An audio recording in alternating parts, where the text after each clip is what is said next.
रोज़मर्रा की ज़िंदगी में जब हम अपने रूटीन के कामों या मसरूफियत से फारिग होकर बैठते हैं तो मामूल की तरह मोबाइल उठाते हैं और फेसबुक, व्हाट्सएप, यूट्यूब या टिकटॉक जैसी ऐप्स पे स्क्रॉलिंग करके या कुछ वीडियोस देखकर वापस रख देते हैं। हमारे कॉन्टेक्ट्स में 50, 60 या 100, 200 लोगों के नंबर होंगे, लेकिन इनमें शायद ही कोई ऐसा होगा कि जब हमें ज़रूरत हो, हम खुद को अकेला महसूस करें तो वो अपनी मसरूफियत छोड़कर हमें तवज्जो और वक्त दे सके, हमें सुन सके। और जिन चंद लोगों या एक दो को हम अपना कहते या समझते हैं, उनसे बात के लिए भी मुनासिब वक्त की तलाश में होते हैं। इन्हें किसी भी वक्त या बिला झिझक मैसेज नहीं कर सकते, क्योंकि इस तेज रफ्तार जिंदगी में सब ही अपनी दौड़ में मसरूफ हैं और आज का ये दौर ज्यादातर खुदगर्जी और मतलब परस्ती का दौर है। हम लोग हद से ज्यादा प्रैक्टिकल हो चुके हैं। हमें कोई बोलता इंसान चुप बैठा नजर आए तो हम ये कह के इग्नोर कर देते हैं कि इसका किसी से भी बात करने का दिल नहीं कर रहा होगा। कोई इंसान उलझा या टेंशन में नजर आए तो हम कहते हैं कि ये खुद ही ठीक हो जाएगा। किसी को हम बार बार या ज्यादा रोते देखें तो ये कह देते हैं कि रो लेने दो, जितना रो ले दिल का बोझ हल्का हो जाएगा। और इस वक्त भी हमारे पास इस रोते हुए के लिए, इसके कांधे पर थपकी हौसला देने के लिए बढ़ाया हुआ हाथ या चंद अल्फाज भी नहीं होते। हर बात में इट्स ओके कहकर हम खुद ही जजमेंट कर देते हैं और वो इंसान भी खुद पर इट्स ओके का ही टैग लगा लेता है।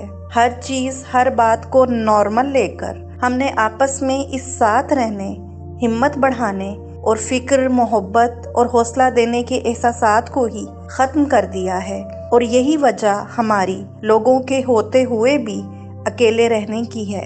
हमारे लिए हर दूसरी बड़ी बात या मसला भी नॉर्मल है, क्योंकि हमारी प्रॉब्लम्स काफ़ी बदल चुकी हैं। और वो प्रॉब्लम्स क्या हैं? मेरे पास घर, गाड़ी या अच्छी जॉब नहीं है, मेरी तनख्वाह दूसरों से कम क्यों है, मेरी तलाक हो गई है, मेरा शौहर अच्छा नहीं है या मेरी बीवी अच्छी नहीं है। इस मैंने और इस सोच ने हमारे दिमागों को मफलूज ही कर दिया है। किसी भी रिश्ते की, यहाँ तक के वालिदैन, अज़दवाजी और अपने बच्चों की फीलिंग्स, उनके जज्बात और रवैयों की कोई वैल्यू नहीं है, क्योंकि हमें लगता है कि किसी भी रिश्ते को घर में रखने, खिलाने पिलाने या आसाइशें दे देने से ही फर्ज पूरा हो गया। अगर आप खुद भी इन रिश्तों की वजह से ऐसी ही तकालीफ और अकेलापन महसूस करते हैं तो यहाँ आपको दो बातों पर गौर करने और उन पर अमल करने की ज़रूरत है। सबसे पहले ये देखें कि जिन रिश्तों के होते हुए आपको ऐसा महसूस होता है, क्या आप भी उन्हें गुजरे वक्त में या अब ऐसा ही कुछ तो महसूस नहीं करवाते रहे, उन्हें इग्नोर तो नहीं करते रहे। क्योंकि कोई भी चीज़ जिसकी उम्मीद आप दूसरों से करते हैं, उसे पहले खुद में पैदा कीजिए। अगर मुखलिसी, तवज्जो और वफा की उम्मीद आप किसी से रखते हैं तो पहले खुद वफादार और मुखलिस बनिए। किसी के बुरे अखलाक से तंग हैं तो पहले अपना अखलाक बेहतर करने की कोशिश करें। हमदर्द और समझने वाला, वक्त देने वाला चाहिए तो दूसरों को सुनना और हौसला देना शुरू करें। आपकी अपनी वालिदैन या बीवी या शोहर और बच्चों को दी हुई मुस्कुराहट, अपने इर्द गिर्द लोगों की तकलीफ में हौसले के चंद अल्फाज, थोड़ा सा प्यार से गुजारा अपनी फैमिली या दोस्तों के साथ वक्त आपको जिंदगी की असल खूबसूरती महसूस करवाएगा। और जो आला ज़र्फ होगा वो भी जवाबन आपको भरपूर ये सब मोहब्बतें लौटाएगा और आपका एक मिसाली और मुखलिस रिश्ता बन जाएगा। सिर्फ घटिया या कमज़र्फ लोग ही आपको जवाबन पहले की तरह ही डील करेंगे। ज़रूरत सिर्फ इन रिश्तों में अच्छे लोगों को ढूंढने और पहचानने की है।